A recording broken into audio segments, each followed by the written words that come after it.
My dear students, एक बार फिर से आप सभी लोगों का मोस्ट वेलकम है आपके अपने इस यूट्यूब चैनल टारगेट बोर्ड में। तो प्यारे बच्चों, उम्मीद करते हैं कि आप लोग एकदम अच्छे से होंगे, एकदम मस्त होंगे, स्वस्थ होंगे, तंदुरुस्त होंगे और मन लगा करके पढ़ाई कर रहे होंगे। तो प्यारे बच्चों, जैसा कि आप सभी लोगों को पता है कि हम लोग पढ़ रहे थे ज्योग्राफी यानी कि भूगोल। और भूगोल के बारे में ना पिछले 5-6 क्लास में जितना बेसिक हम आपको समझाए हैं ना, वो पहले चैप्टर के लिए प्यारे बच्चों पर्याप्त है।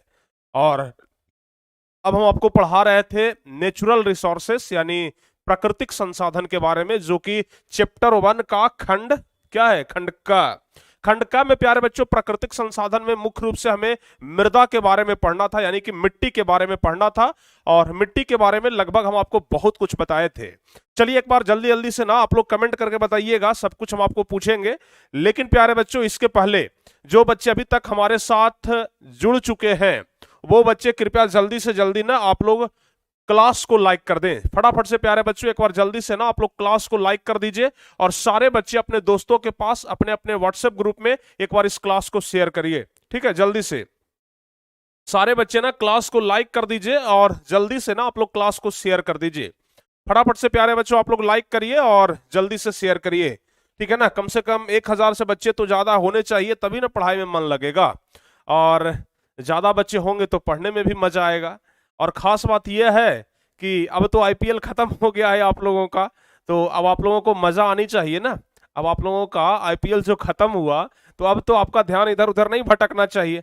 नहीं तो बहुत सारे बच्चों को हम पहले क्या देखते थे कि मोबाइल तो खोल के रखे हुए हैं, लेकिन उसमें दो दो टैब खोले हुए हैं। एक टैब तो अपना इधर पढ़ाई वाला है और जस्ट उसको मिनिमाइज करके ना आईपीएल वा के स्कोर वो देखते रहते थे। अरे आईपीएल के स्कोर भी देख रहे हैं। या कुछ बच्चे तो ऐसे थे जो पढ़ाई गया भाड़ में, और पहले तो हमें चाहिए भाई क्या, आईपीएल कौन जीता कौन हारा। लेकिन प्यारे बच्चों, आईपीएल आपको काम नहीं आने वाला है। आपको काम आने वाला है आपका पढ़ाई ही, आपको काम आने वाला है आपका लक्ष्य ही। समझ गए ना? तो इसलिए पढ़ाई को आप लोग पहले प्राथमिकता दीजिए, बाकी सब चीजों को बाद में आप बाद में प्राथमिकता दीजिए। देखिए, कहा जाता है ना कि किसी भी चीज में सफलता हासिल करने के लिए ना आप अपने आप को 1 साल दीजिए। आप जिंदगी भर तो दूसरों के लिए काम करते ही है ना, आप जिंदगी भर दूसरों के लिए काम करते हैं। आपको हम एक सिंपल एग्जांपल देते हैं, पहले थोड़ा सा मोटिवेट कर देते हैं। एक रिक्शा चलाने वाला दिन रात रिक्शा चलाता है, रात भर रिक्शा चलाता है, दिन रात रिक्शा चलाता है, लेकिन फिर भी वो कभी अमीर नहीं बन पाता, कभी राजा नहीं बन पाता। क्यों? इसके पीछे का कारण आपको पता है? सबसे बड़ा वजह पता है किसका कारण क्या है? क्योंकि वो जो रिक्शा चालक है ना, वो जितना भी टाइम स्पेंड कर रहा है वो दूसरों के लिए कर रहा है। ध्यान से सुनिएगा हम क्या बोल रहे हैं, बहुत बड़ा बात है। वो रिक्शा चालक जितना भी टाइम स्पेंड कर रहा है वो दूसरों के लिए कर रहा है, अपने आप के लिए कभी नहीं कर रहा है। ठीक है ना? हमेशा वो दूसरों को इधर से उधर ले जाना लाना, कौन आया कौन गया, कितने सवारी को ले जाना है, यानी कि हमेशा दूसरों के लिए वो सोचता है और दूसरों के लिए काम करता है, कभी अपने ऊपर वो विचार ही नहीं करता। और जिस दिन वो अपने ऊपर कम से कम 1 साल विचार कर लेना, वो सक्सेसफुल पीपुल बन जाएगा। वैसे ही प्यारे बच्चों आप लोग हैं, आप लोग का ध्यान बहुत कभी इधर कभी उधर कभी उधर कभी उधर बटा रहता है। जब भी पढ़ने के लिए बैठिए तो 10 तरह का बात आपके दिमाग में घूमेगा। अच्छा, आज उसको ये चीज बोले थे, अरे उसको तो हम बोल दिए थे शाम में क्रिकेट खेलने के लिए, अच्छा देखिए शाम में उसके पास जाना था नहीं गए। मतलब जैसे ही आप पढ़ने के लिए बैठिएगा, दुनिया का सारा टेंशन उसी समय आपके दिमाग में घुस जाएगा। दुनिया का सारा भुलाया हुआ चीज, जिस चीज को आप भूल भी गए थे ना, वो पढ़ते टाइम आपके दिमाग में घुस जाएगा। लेकिन याद रखिएगा, जिस दिन वो सब कुछ छोड़ करके अपने आप को अगर साल भर दे दिए किसी भी काम को करने के लिए, अगर अपने आप को साल भर दे दिए, तो फिर हम आपको गारंटी देते हैं सफलता आपके कदम के नीचे होगी। समझ गए ना? बस लेकिन प्यारे बच्चों, साल भर एकदम दरवाजा बंद, खिड़की बंद, सब कुछ बंद, परिवार से ज्यादा लगाव बंद, रिश्तेदार से ज्यादा लगाव बंद, दोस्ती बंद, यारी बंद, सब कुछ बंद। समझ गए? लोग बोलते हैं अरे भाई अपने आप में टाइम दोगे दोस्त छूट जाएगा। लोग क्या बोलते हैं? अपने आप में टाइम दोगे दोस्त छोड़ करके चला जाएगा। बोलते हैं कि नहीं बोलते हैं? लोग क्या बोलते हैं? अरे तुम्हारा दोस्त छोड़ करके चला जाएगा, अरे यार हमारी गर्लफ्रेंड है सब छोड़ करके चली जाएगी। जो रियल बात है हम आपको बता रहे हैं, तकलीफ लगने वाली बात नहीं। अगर तकलीफ लगती हो किसी को भाई तो सॉरी। समझ गए ना? लेकिन बात यही, सच्चाई यही है। कोई बोल रहा है कि दोस्त छोड़ करके चला जाएगा पर हम घर में बंद हो गए तो, कोई बोल रहा है हमारी गर्लफ्रेंड है वो छोड़ करके चली जाएगी, कोई बोल रही बॉयफ्रेंड है छोड़ करके चली जाएगी, कोई बोल रहा है रिश्तेदारी खत्म हो जाएगा, कोई बोल रहा है कि भैयारी खत्म हो जाएगा।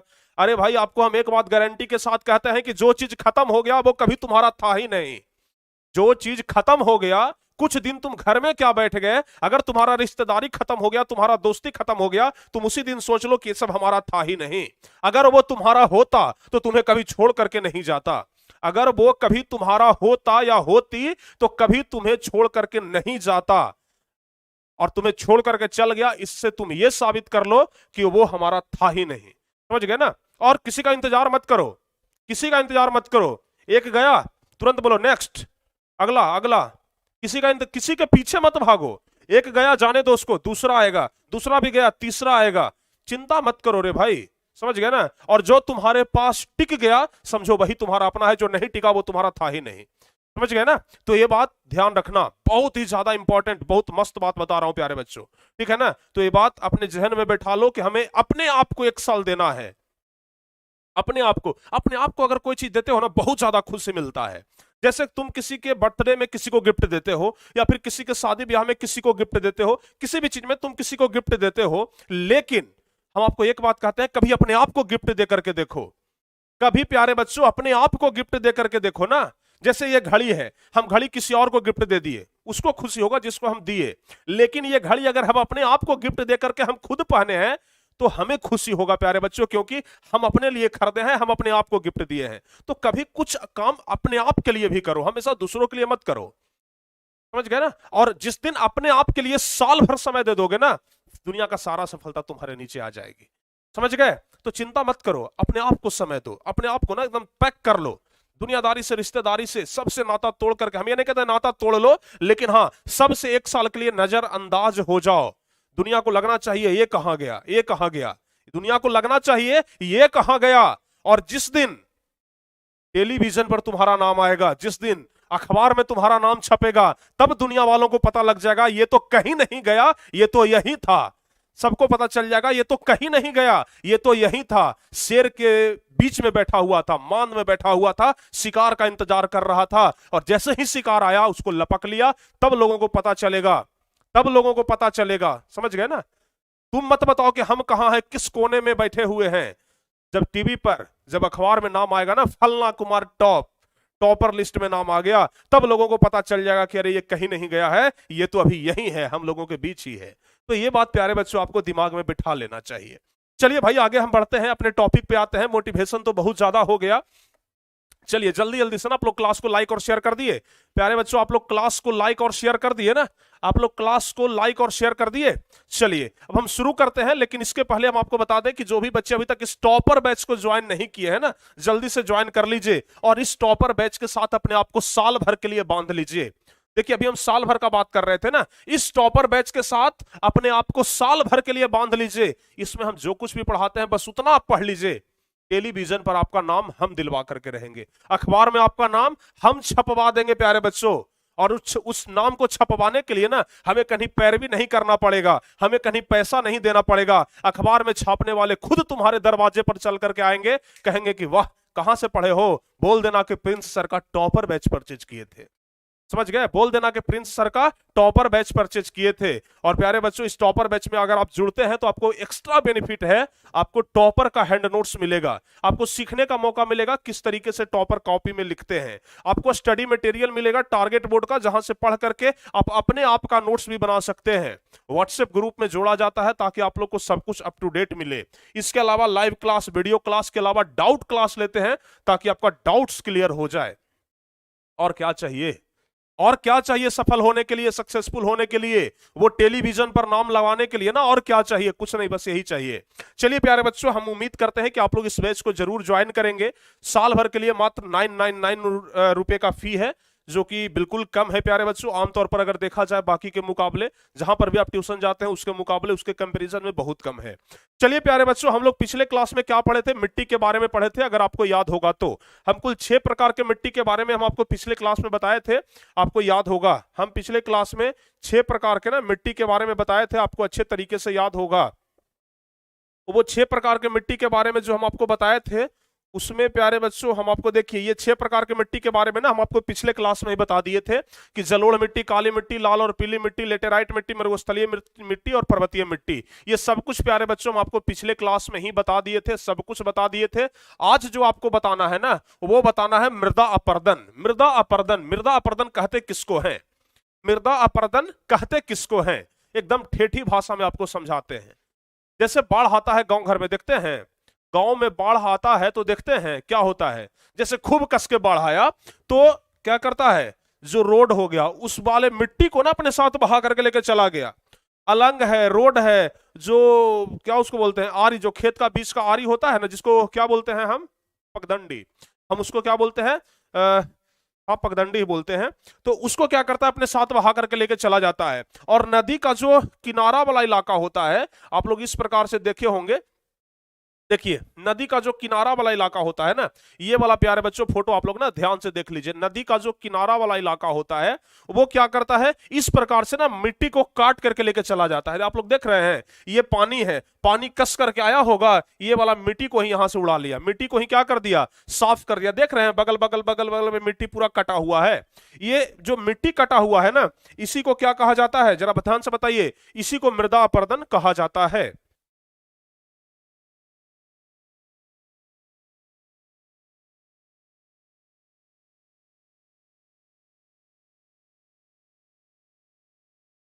समझ में आया? इसी को प्यारे बच्चों क्या बोला जाता है, मृदा अपर्दन बोला जाता है। ठीक है, इसी को मृदा अपर्दन बोलते हैं। देखिए मिट्टी का कटाव जो हुआ है ना, इसी को क्या बोला जाता है, मृदा अपर्दन बोला जाता है। ये बात हम आपको पिछले क्लास में भी बताए थे। तो मृदा अपर्दन यही होता है कि यह सिर्फ पानी से ही मृदा अपर्दन नहीं होता है, कस करके अगर हवा आ जाए, जोर से अगर हवा का झोंका आ जाए तो मृदा अपर्दन उसमें भी हो जाता है। जोर से झोंका आता है, देखते हैं मिट्टी को अपने साथ उड़ा करके लेकर के चला जाता है, तो मृदा अपर्दन वहां पर भी होता है। चलिएगा देखिएगा जरा ध्यान से, भूमि की ऊपरी सतह पानी या हवा के कारण एक जगह से दूसरी जगह चली जाती है, उसे ही मृदा अपर्दन या मिट्टी का कटाव कहते हैं। एक्चुअल में प्यारे बच्चों ये जो आप अपर्दन शब्द देख रहे हैं ना, अपर्दन का मतलब ही होता है कटाव। क्या होता है, अपर्दन का मतलब ही क्या होता है, कटाव होता है। जरा ध्यान से समझिएगा, अपर्दन का मतलब ही क्या होता है, कटाव होता है, यानी कि मिट्टी का कटाव। मिट्टी का कटाव हो गया यानी कि मृदा का क्या हो गया, अपर्दन हो गया। तो भूमि का जो ऊपर का सतह है, सबसे ऊपर वाला जो लेयर होता है, उसी को ना हवा रहे चाहे पानी रहे काट करके लेकर के चला जाता है। तो मिट्टी की ऊपरी सतह पानी या हवा के कारण एक जगह से दूसरी जगह चली जाती है, जिसे हम लोग क्या कहते हैं, मृदा अपर्दन या मिट्टी का कटाव कहते हैं। और ऐसा रेगिस्तान में सबसे ज्यादा होता है, क्योंकि रेगिस्तान में बालू ज्यादा होता है। रेगिस्तान में क्या होता है, बालू ज्यादा होता है, और बालू ज्यादा होने के कारण जब जोर से हवा चलता है ना, तो बालू का ढेर दूसरी जगह पर उड़ करके चला जाता है। कभी कभी तो ऐसा होता है ना कि रेगिस्तान में आप जाइएगा तो कस के जब आंधी तूफान आता है ना, तो एक एक जगह पर इतना बालू उड़ करके आता है, इतना बालू काट करके लेके जाता है, पहाड़ जैसा बालू इकट्ठा हो जाता है। एकदम लगता है कि पहाड़ है प्यारे बच्चों, पहाड़ जैसा बालू क्या होता है, इकट्ठा हो जाता है। समझ में आया? और वह क्या होता है, मिट्टी का कटाव होता है। तो इसलिए मिट्टी का कटाव यानी कि मृदा अपर्दन जो है वो रेगिस्तान में ज्यादा होता है, क्योंकि वहां पर मिट्टी हवा के साथ बहुत ज्यादा एक जगह से दूसरी जगह पर चली जाती है। और ऐसी जगह जहां पर कोई भी पेड़ पौधा या घास ना हो, वहां की मिट्टी भी पानी के साथ साथ कटकर आगे बह जाती है। आप लोग एक बात देखते होंगे कि जहां पर घास ना हो, जहां पर घास होता है वहां का तो मिट्टी की बहुत कम कटता है, या फिर जहां पर पेड़ पौधा ज्यादा लगा हुआ है तो उसका जो जड़ होता है ना, पेड़ पौधा का जो जड़ होता है वो मिट्टी को जकड़े रहता है। इसके वजह से मिट्टी का कटाव नहीं होता है। तब ना लोग बोलता है कि पेड़ पौधा लगाइए, पेड़ पौधा से मिट्टी का कटाव नहीं होता है। समझ गए ना, पेड़ पौधा से बहुत बेनिफिट है भाई, बहुत बेनिफिट है। पेड़ पौधा के जड़ एकदम मिट्टी को जकड़े रहता है, मिट्टी का कटाव होने ही नहीं देता है। ठीक है ना, वो वैसे ही अगर कहीं पर घास लगा हुआ रहे तो देखते हैं कि घास वाला जगह ना जल्दी मिट्टी पानी में नहीं बहता है, घास के ऊपर से पानी चला जाएगा, मिट्टी को उखाड़ नहीं पाता है। समझ गए? तो जहां पर घास लगा होता है वहां का मिट्टी एक जगह से दूसरी जगह पर नहीं जाती है। और ठीक है ना, कोई भी पेड़ पौधा और घास लगा हो तो वहां का मिट्टी नहीं कटता है। और ठीक है ना, काटकर आगे क्या क्या कह रहा है, और ऐसी जगह जहां पर कोई भी पेड़ पौधा या घास ना हो, जहां पर कोई भी पेड़ पौधा और घास ना होता है, वहां की मिट्टी भी पानी के साथ कट करके आगे बह जाती है, जो कि मृदा अपर्दन का ही क्या है, दूसरा रूप है। यहां तक बताइए, समझ में आया? मृदा अपरदन मतलब आप लोग को समझ में आ गया होगा। मृदा अपरदन के कारण बहुत सारी हानियां होती है। अब जाहिर सी बात है कि भाई कि मिट्टी अगर कोई काट करके लेकर के चला जाएगा तो उसे लाभ तो होगा नहीं, जब होगा तो हानि ही होगा। यानी कि मृदा अपरदन के कारण क्या होता है कि बहुत सारी हानियां होती है। मृदा अपरदन के कारण हानियां होती है। कौन कौन सी हानि हो सकती है, जरा एक बार कमेंट करके बताइए आप लोग।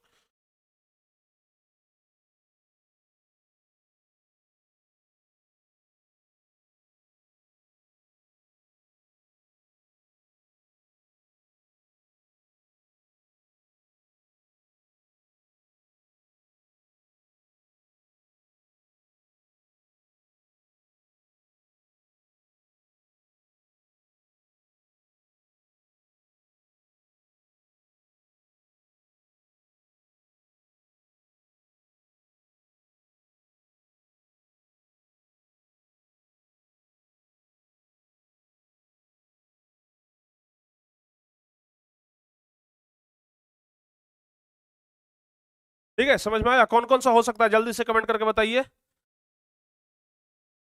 बहुत सारी हानियां हो सकती है ना, कृषि कार्य भी डिस्टर्ब होगा, ये भी डिस्टर्ब होगा सर। मिट्टी कट जाएगा तो जहां के तहां गड्ढा हो जाएगा, बहुत सारी हानियां होंगी। चलिए भाई, बहुत अच्छी बात है। तो मृदा अपरदन के कारण ना बहुत सारी हानियां होती है, जैसे कि उपजाऊ मिट्टी बह करके आगे चली जाती है। अब देखिए ना, जिस मिट्टी को हम लोग एकदम सेव करके खाद पानी डाल करके एकदम उपजाऊ बनाए हुए थे, जैविक खाद दिए थे कि उपजाऊ बने, वो वाला मिट्टी पानी के साथ बह करके किसी और के खेत में चल गया। मिट्टी में खाद हम दिए, जैविक खाद हम दिए, गोबर हम दिए, सब कुछ हम दिए, और जब पानी आया तो मिट्टी के काट के ले जाके दोसर खेत में रख दिया, दोसर के खेत में जाकर के उझल दिया मिट्टी को। अब भाई उपजाऊ मिट्टी उसका हो गया। यानी कि क्या होता है, मिट्टी अपरदन के कारण ना उपजाऊ मिट्टी बह करके आगे चली जाती है, तो वह जमीन उपजाऊ नहीं रह जाती है। इसलिए मृदा अपरदन को रोकना बहुत ही ज्यादा जरूरी होता है। मृदा अपरदन को रोकना बहुत ही ज्यादा जरूरी होता है, और मृदा अपरदन को बहुत ही आसानी से रोका जा सकता है। ऐसा नहीं है कि मृदा अपरदन को रोकने के लिए कोई वैज्ञानिक बुलाना पड़ेगा कि अरे भाई मृदा अपरदन को रोक दो, कुछ नहीं, बस बहुत आसान तरीका है। सबसे बेस्ट तरीका तो है, आप जितना ज्यादा से ज्यादा हो सके पेड़ पौधा लगाइए। खास करके नदी के जो किनारा होता है वो वहां पर पेड़ पौधा ज्यादा लगाइए, क्योंकि नदी में जब बाढ़ आता है ना, तो बहुत सारी जो नदियां होती है वो मिट्टी को काट करके लेकर के चली जाती है। इससे क्या होगा कि जब पेड़ पौधे बगल में रहेंगे तो उसका जड़ जो है वो मिट्टी को जकड़ करके रखेगा ना, तो जब मिट्टी को जड़ जकड़ करके रखेगा तो मिट्टी कटने नहीं देगा, तो इसलिए मिट्टी का कटाव कम होगा। तो इसलिए पेड़ पौधा सबसे बेस्ट उपाय है, सबसे सटीक उपाय है। तो ये होता है मृदा अपरदन। मृदा अपरदन यानी कि मिट्टी का कटाव। मिट्टी कट करके एक जगह से दूसरी जगह चला गया, उसी को हम लोग क्या कहते हैं, मृदा अपरदन कहते हैं। कितने बच्चे को मृदा अपरदन संबंधित सारे कॉन्सेप्ट समझ में आ गए? जल्दी से एक बार ना कमेंट करके आप लोग बता दीजिए। फटाफट से प्यारे बच्चों, आप लोग कमेंट करके बताइए कितने बच्चे को समझ में आ गया। जल्दी से आप लोग कमेंट करके बताइए, समझ में आ गया कि मृदा अपरदन क्या होता है? यस सर, वाह क्या बात है जी गुरुजी, बहुत बढ़िया, बहुत बढ़िया। इसी तरीके से समझिए, आज शायद हम कोशिश करेंगे कि आपका ये चैप्टर समाप्त हो जाए। कोशिश करेंगे कि आज आपका ये चैप्टर प्यारे बच्चों समाप्त हो जाए। जल्दी से कमेंट करिए। मृदा अपरदन आप लोग समझ गए ना? मृदा अपरदन आप लोग समझ गए? चलिए बहुत बढ़िया। अब आगे बढ़ते हैं और ये देखते हैं यहां पर क्या लिखा हुआ है। मृदा अपरदन को रोकना बहुत ही जरूरी है, और मृदा अपरदन को बहुत ही आसानी से रोका भी जा सकता है। तो अगला कॉन्सेप्ट हमारा यही होगा कि मृदा अपरदन से क्या क्या हानि होती है और मृदा अपरदन को रोकने का क्या उपाय है। जरा ध्यान से देखिए, मृदा अपरदन से क्या क्या हानि होती है और मृदा अपरदन को रोकने का उपाय क्या है, यह बात आपको समझना होगा। ठीक है ना, मृदा अपरदन से होने वाली हानियां और मृदा अपरदन के रोकने के उपाय, क्योंकि परीक्षा में पूछता है 2 नंबर वाला प्रश्न के लिए ना, खास करके ये वाला तो वेरी वेरी इंपॉर्टेंट है, बहुत ही ज्यादा महत्वपूर्ण है। मृदा अपरदन को रोकने का उपाय परीक्षा में पूछा जाता है, बहुत ही ज्यादा इंपॉर्टेंट है। लेकिन पहले देखिए कि आखिर मृदा अपरदन से क्या क्या हानियां होती है। सबसे पहला, हाँ, और दूसरा हानियां के साथ साथ क्या कारण होता है मृदा अपरदन का। मृदा अपरदन का कारण क्या होता है? तो कारण होता है बाढ़ और आंधियों का आना। बाढ़ और आंधी का आना, जब बाढ़ आता है मिट्टी को काट करके बहा करके अपने साथ लेकर के चला जाता है। इसके अलावा जब आंधी आता है तो भी मिट्टी को काट करके बहा करके लेकर चला जाता है। यानी कि चाहे बाढ़ हो जाए चाहे आंधी हो जाए, चाहे प्यारे बच्चों बाढ़ हो जाए या आंधी हो जाए, मिट्टी को काट करके अपने साथ लेकर के चला गया, तो उसी को कहते हैं हम लोग क्या, मृदा अपरदन। तो बाढ़ के कारण भी मृदा अपरदन होता है और आंधियों के आने से भी क्या होता है, मृदा अपरदन होता है। ध्यान रखिएगा, बाढ़ के भी आने से, और सॉरी 1 मिनट,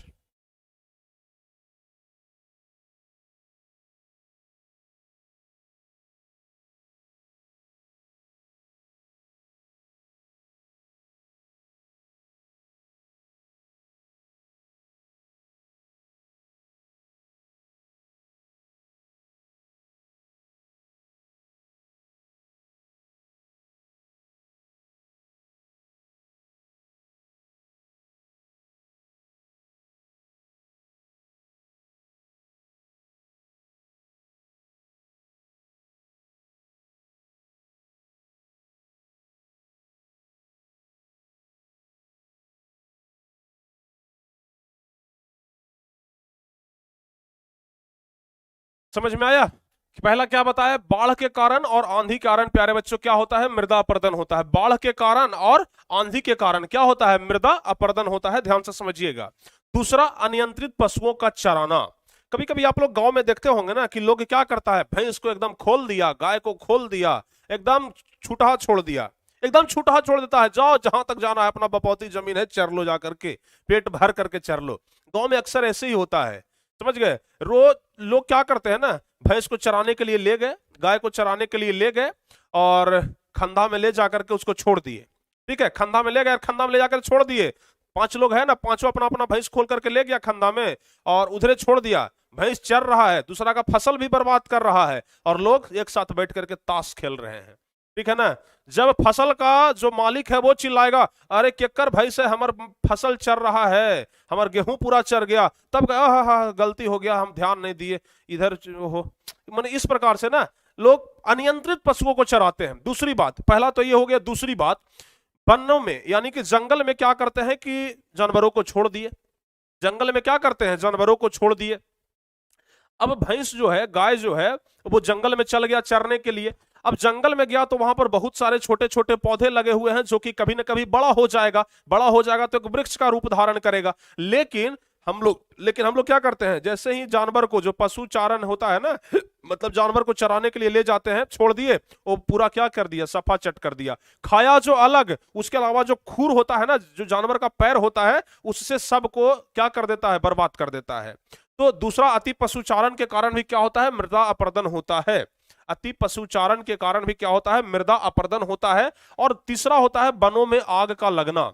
अगर प्यारे बच्चों वन में आग लग जाए, अगर वन में, जंगल में आग लग जाए तो उससे दो नुकसान होता है। सबसे पहला तो यह नुकसान होता है कि जितना भी घास होता है ना, हरा हरा जो घास है, जो मिट्टी को जकड़े हुए है, वो सब घास क्या करता है, सूख जाता है। जैसे ही घास सूखा, कहानी खत्म, मिट्टी का फिर तो वहां से कटाव हो ही जाएगा ना। पहला घास सूख गया आग लगने से, और दूसरा छोटे छोटे पेड़ पौधे सूख जाते हैं, छोटे छोटे पेड़ पौधे सूख जाते हैं। आग लग गया तो तीसरा भी नुकसान है, जंगली जानवर का भी क्षति होता है। जंगली जानवर भी क्या होते हैं, मर जाते हैं। और जब ये जंगली जानवर आग के डर से, कुछ तो आग में मर गए और जो बचे वो गांव की तरफ पलायन कर जाते हैं। यानी जिधर लोग आबादी रहता है ना, उधर मतलब आबादी वाले एरिया में जंगली जानवर भागना शुरू कर देते हैं। ठीक है, तो अगर आग लगेगा तो उससे भी मिट्टी का कटाव हो जाएगा। और इसके अलावा प्यारे बच्चों, कृषि करने के वैज्ञानिक तरीके से, कृषि करने का जो वैज्ञानिक तरीका आया है ना, वो सब तरीका मिट्टी अपरदन का कारण बनता है। ठीक है ना, कृषि करने का जो अत्याधुनिक तरीका है, जो वैज्ञानिक तरीका है, वो भी क्या होता है, मृदा अपरदन का कारण बनता है। तो मृदा अपरदन के सब कुछ कारण है, बाढ़ और आंधी का आना, नियंत्रित पशुओं को चराना, वनों में आग लग जाना, कृषि करने के वैज्ञानिक तरीके, इन सभी कारणों की वजह से ही क्या होता है, मृदा अपरदन होता है। अच्छा, इसके रोकने के उपाय के बारे में अगर चर्चा किया जाए कि इसके रोकने के कौन कौन से उपाय हैं, यानी कि मृदा अपरदन को रोकने के कौन कौन से उपाय हैं, तो हम लोग क्या लिखेंगे, मृदा अपरदन को रोकने के बहुत सारे उपाय हैं। जैसे मजबूत मेढ़बंदी। मेढ़बंदी मतलब समझते हैं, मजबूत मेढ़बंदी। मेढ़बंदी मतलब प्यारे बच्चों क्या होता है, मेढ़बंदी कहने का मतलब हो गया कि दो खेत के बीच में जो आर होता है ना, दो खेत के बीच में जो आर होता है, जो पगडंडी होता है, उसको एकदम मजबूत रखिए। ठीक है,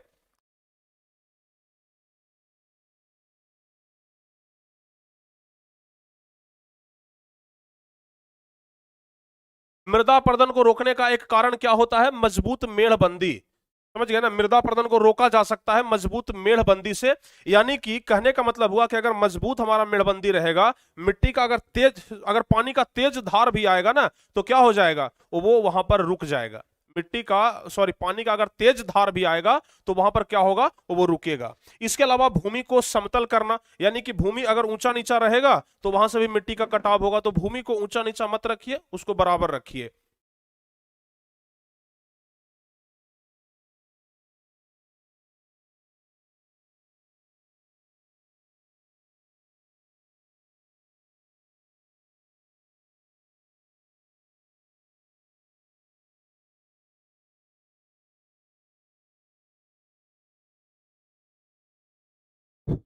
तो प्यारे बच्चों, हम आपको दो कारण बताए। सबसे पहला कारण तो बताया मजबूत मेड़बंदी, यानी कि खेतों में मजबूत मेड़बंदी करके आराम से आप क्या मृदा अपरदन को रोक सकते हैं, पहला कारण।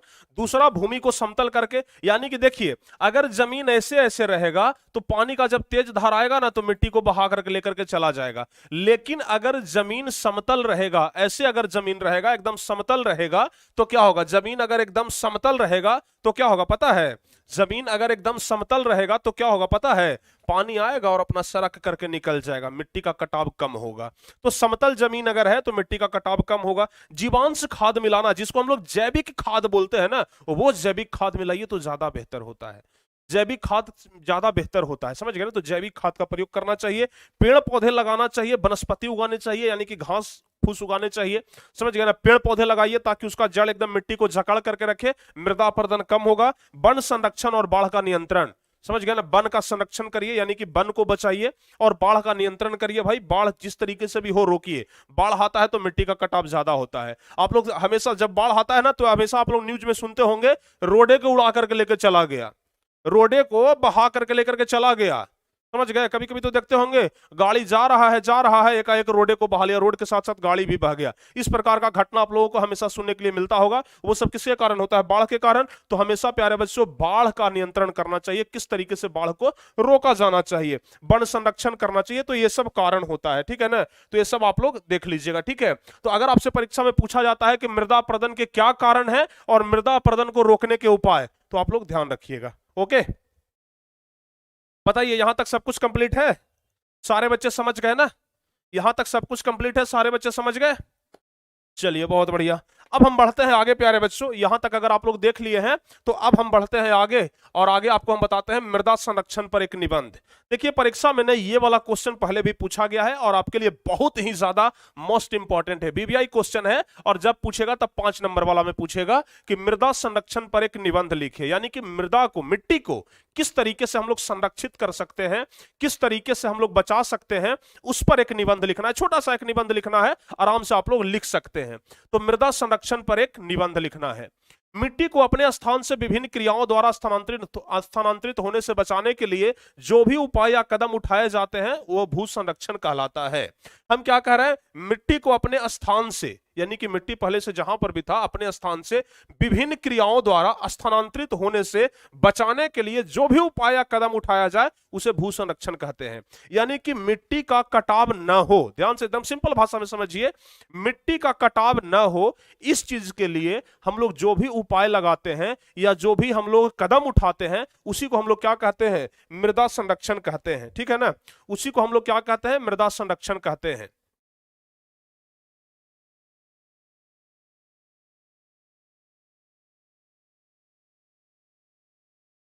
ठीक है, उसी को हम लोग प्यारे बच्चों क्या कहते हैं, मृदा संरक्षण कहते हैं।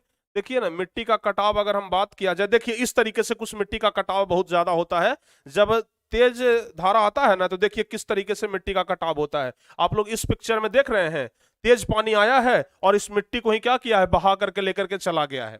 आप लोग यहां पर देख सकते हैं, तेज धारा आया तो क्या किया, मिट्टी को ही पूरा यहां से साफ कर दिया, मिट्टी को ही क्या किया, बहा करके लेकर के चला गया है, ठीक है ना। इस प्रकार का बात आप लोग देख रहे हैं, किस तरीके से मिट्टी का कटाव हो गया है।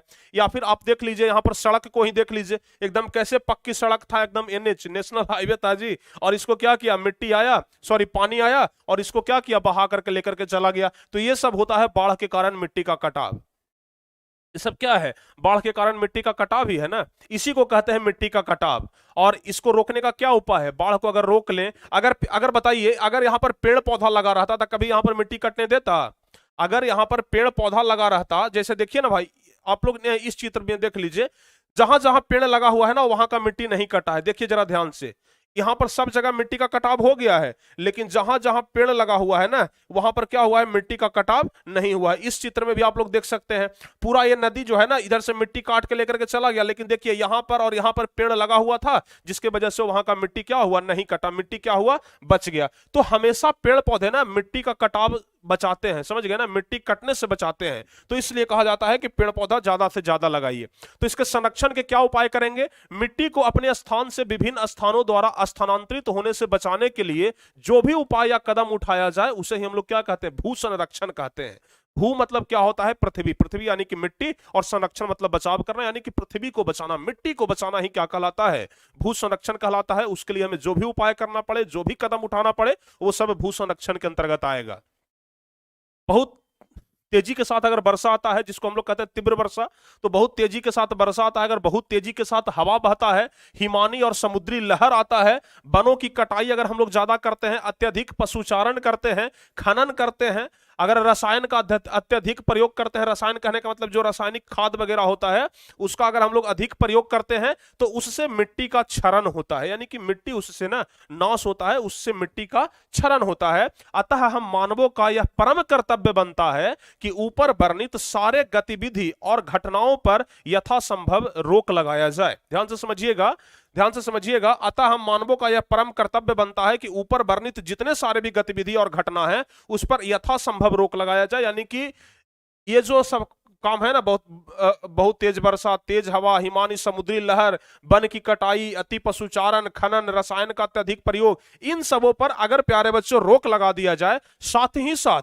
आसपास की बेकार पड़ी जमीनों में घास एवं पौधे अगर उगा दिया जाए, जहां पर भी खाली पड़ा जमीन है ना, जहां पर भी अगर कोई परती जमीन है, खाली पड़ा हुआ जमीन है, तो वहां पर घास लगा दीजिए। देखते हैं सरकार भी आजकल ना रोड जब बनाता है तो रोडवा के दोनों साइड में ना आर्टिफिशियल घास लगाता है, ठीक है ना, दोनों तरफ सरकार अब घास उगाता है। पता है क्यों? क्योंकि जब बारिश हो तो मिट्टी बह करके नीचे ना चला जाए, इसलिए अब सरकार क्या किया है, रोड बनाता है, पक्की एकदम रोड बना दिया, नेशनल हाईवे बना दिया, लेकिन उसके बगल में क्या करेगा, घास लगा देगा दोनों साइड से। एकदम रोड बहुत ऊंचा है और दोनों साइड से क्या कर दिया है, घास लगा दिया है, ताकि मिट्टी का कटाव ना हो, ठीक है ना। तो इस पर जितना ज्यादा रोक लगेगा उतना ज्यादा मृदा का संरक्षण होगा। साथ ही साथ आसपास की बेकार पड़ी जमीनों में घास एवं पौधे उगाए जाए। फसल चक्रण के द्वारा भी मिट्टी का संरक्षण किया जाता है। ये फसल चक्रण क्या है प्यारे बच्चों, कितने लोगों को पता है? बताइए तो, ये फसल चक्रण क्या है, ये कितने लोगों को पता है? जरा जल्दी से बता दीजिए, फसल चक्रण कितने लोगों को पता है?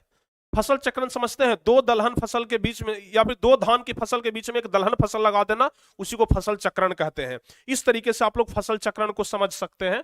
देखिए ध्यान से, फसल चक्रण,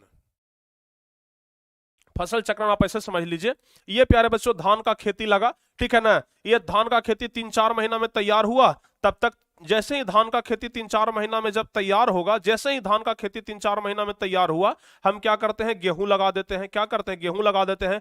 गेहूं जब पक करके तैयार होता है तो क्या कर देते हैं, मूंग लगा देते हैं। इस प्रकार से ना देख लीजिए, फिर जब मूंग कटा तो धान लगा दिए, यानी कि कुछ ना कुछ लगा रहना चाहिए, ताकि जो फसल है ना उसका जड़ जो है वो मिट्टी को पकड़ करके रखे। या फिर होता क्या है, दो धान फसल के बीच में, एक धान फसल ऐसे है और इसके बीच में ना क्या करते हैं, दाल मतलब दलहन फसल लगा देते हैं, दलहन फसल लगा देते हैं। दो धान फसल के बीच में ना क्या करते हैं, दलहन फसल लगा देते हैं। उसी को हम लोग क्या कहते हैं, फसल चक्रण कहते हैं, ठीक है। तो इसी को क्या कहते हैं, मतलब कि फसल का एक तरीके से चक्र चलते रहना चाहिए। फसल का जो चक्र है ना वो चलते रहना चाहिए, वो रुकना नहीं चाहिए। उसी को क्या कहते हैं, फसल चक्रण कहते हैं। समझ में आया? फसल चक्रण आप लोग को समझ में आया? जल्दी से बताइए, फसल चक्रण प्यारे बच्चों आप लोग को समझ में आया? फटाफट से बता दीजिए, फसल चक्रण समझ गए ना? चलिए बहुत बढ़िया। तो फसल चक्रण के बारे में हम आपको बता रहे थे कि फसल चक्रण के द्वारा भी क्या किया जाता है, मिट्टी के संरक्षण को मिट्टी का संरक्षण किया जा सकता है, यानी कि मिट्टी के कटाव को रोका जा सकता है। तो अगर आपसे पूछा जाएगा कि मृदा संरक्षण पर एक निबंध लिखें, तो सारे बच्चे लिख लेंगे ना? जल्दी से बताइए, अगर पूछा जाएगा कि मृदा संरक्षण पर एक निबंध लिखें तो फिर आपसे लिखा जाएगा ना? जल्दी से बताइए कमेंट करके। हाँ जी, जल्दी से कमेंट करके बताइए। और एकदम आज तो एकदम जबरदस्त तरीके से आपको समझ में आ रहा होगा। शुरुआत में ही एकदम आपको हम मोटिवेट कर दिए, किसी प्रकार का कोई दिक्कत नहीं होना चाहिए। जल्दी से आप लोग कमेंट करके बताइए, समझ में आ रहा है ना? यस सर, समझ में आ रहा है, समझ में आ रहा है। चलिए बहुत बढ़िया। चलिए यहां तक सारे बच्चे समझ गए?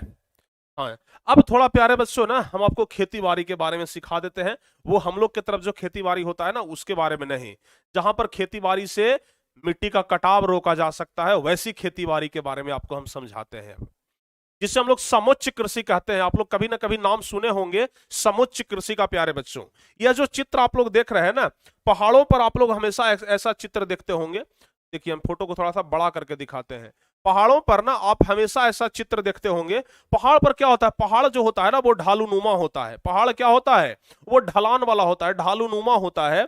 तो वहां पर क्या होता है ना, इस प्रकार से सीढ़ी नुमा खेती किया जाता है, देख रहे हैं, इस प्रकार से ना वहां पर सीढ़ी नुमा खेती किया जाएगा। जैसे यहां पर भी देख लीजिए, इस प्रकार से ना सीढ़ी नुमा खेती किया जाता है। आप लोग देख रहे हैं, इस तरीके से हम सीढ़ी जैसा बनाया हो, यहां पर फसल लगा दिया पूरा इस तरीके से, फिर उसके बाद सीढ़ी जैसा बना दिया, यहां पर फसल लगा दिया, सीढ़ी जैसा बना दिया, यहां पर फसल लगा दिया, मतलब इस तरीके से ना प्यारे बच्चों सीढ़ी नुमा खेती किया जाता है।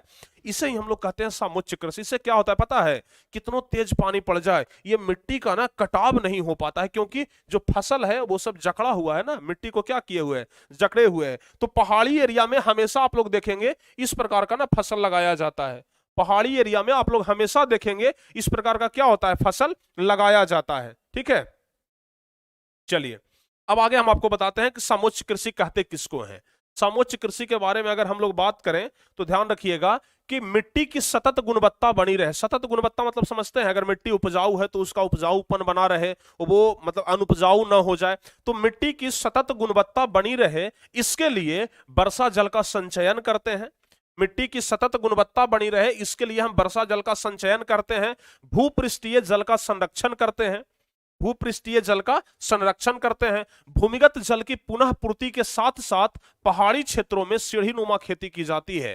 ध्यान रखिएगा, भूमिगत जल की पुनः पूर्ति के साथ साथ पहाड़ी क्षेत्रों में ना सीढ़ी नुमा इस प्रकार के खेती की जाती है, जिसे ही हम लोग समुच्च कृषि कहते हैं। क्या क्या बताए, फिर से रिपीट करते हैं, जरा ध्यान से सुनिए।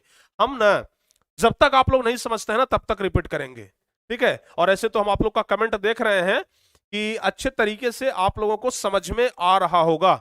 एक बार जरा बताइए तो पूरे एकदम फुल एकदम जोश के साथ मोटिवेशन के साथ बताइए, समझ में आ रहा है ना, फुल मोटिवेट में बताइए, फुल एकदम मोटिवेशन के साथ बताइए, समझ में आ रहा है ना, जल्दी से fast. Yes sir, yes sir, समझ में आ रहा है, बहुत बढ़िया, समझ में आना भी चाहिए। नहीं समझ में आएगा तो फिर विद्यार्थी किस बात का, नहीं समझ में आया तो फिर 10वां का विद्यार्थी किस बात का। 10वां का विद्यार्थी हो तो जिगरा रखो समझने का, ठीक है ना। 10वां का विद्यार्थी हो ना, अब मैट्रिक बोर्ड परीक्षा देने जाने वाले हो, ठीक है। तो बोर्ड परीक्षा देने वाले विद्यार्थी के पास कुछ तो हुनर होना चाहिए, ठीक है। और इससे सिंपल तरीका से और आपको कौन समझा सकता है, तुम्हारे बड़े भाई के अलावा ना किसी में क्षमता नहीं है सब समझाने का। ये प्यारे बच्चों हमारा घमंड नहीं है, विश्वास। ये मत सोचिएगा कि सर के पास अब घमंड हो गया है, विश्वास से कहते हैं, अपने कॉन्फिडेंस लेवल से कहते हैं, अपने हार्ड वर्क के दम पर कहते हैं कि जितना हम आपको समझाने के लिए हार्ड वर्क करते हैं ना, शायद कोई उतना टीचर कर पाता होगा, ठीक है ना, ठीक है, शायद कोई उतना कर पाता होगा। चलिए क्या बताएं हम आपको, मिट्टी की सतत गुणवत्ता बनी रहे इसके लिए वर्षा जल का संचयन करते हैं, भूपृष्ठीय जल का संरक्षण करते हैं, यानी कि जो वर्षा जल होता है उसको संचयन, संचय मतलब होता है जमा करके रखना, संचय मतलब होता है जमा करना, यानी कि जो वर्षा का जल होता है उसको जमा करके रखते हैं। इसके अलावा भूपृष्ठीय जल का संरक्षण, यानी कि भूमिगत जल, भूपृष्ठीय जल मतलब क्या होता है, भूमिगत, भूमिगत मतलब जो जमीन के अंदर जल है। जैसे हम लोग चापाकल गाड़ते हैं तो चापाकल से पानी ऐसे भरते हैं ना, तो पानी कहां से आता है, नीचे से आता है ना, मोटर चलाते हैं पानी नीचे से आता है, धरती के नीचे से, और जो धरती के नीचे पानी होता है उसको भूमिगत जल बोला जाता है। धरती के नीचे वाले पानी को भूमिगत जल या फिर भूपृष्ठीय जल उसको बोला जाता है। तो भूमिगत जल या भूपृष्ठीय जल का हम लोग बचाव कैसे करेंगे, इस पर विचार करें। भूमिगत जल की पुनः पूर्ति, यानी कि भूमिगत जल को अगर हम एक बार निकाल लिए तो उसका पुनः पूर्ति कैसे करेंगे, पुनः पूर्ति कैसे करेंगे हम लोग बताइए, भूमिगत जल का पुनः पूर्ति कैसे करेंगे। पुनः पूर्ति करने के लिए अगर खेत में जाएगा वो सोख करके नीचे चला जाएगा, ठीक है ना, बाष्पोत्सर्जन होगा, पानी बाष्प बन करके वायुमंडल में जाएगा, पुनः बारिश होगा, पानी नीचे आ जाएगा, तो हमारा भूमि का जो लेयर है वो बना हुआ रहेगा।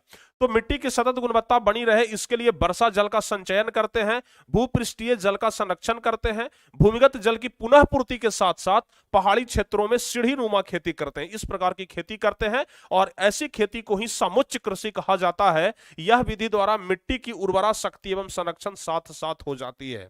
यानी कि ये जो विधि के माध्यम से जो खेती किया जाता है ना, ये जो सीढ़ी नुमा खेती के माध्यम से जो खेती किया जाता है पहाड़ी क्षेत्रों में, इससे क्या होता है कि मिट्टी की उर्वरा शक्ति भी बनी रहती है। मिट्टी की जो उर्वरा शक्ति होती है वो बनी रहती है, क्योंकि जो उर्वरा शक्ति वाला मिट्टी है वो कहीं बह करके जाता नहीं है, उसका कटाव नहीं होता है, तो उसका उर्वरा शक्ति भी क्या होता है, एकदम बना रहता है। इसके अलावा मिट्टी का संरक्षण भी साथ साथ हो जाता है, मिट्टी का बचाव भी हो जाता है। तो बताइए समुच्च कृषि का मतलब आप लोग को समझ में आया? अगर आपसे पूछा जाए कि समुच्च कृषि क्या है तो आप लोग बता देंगे ना?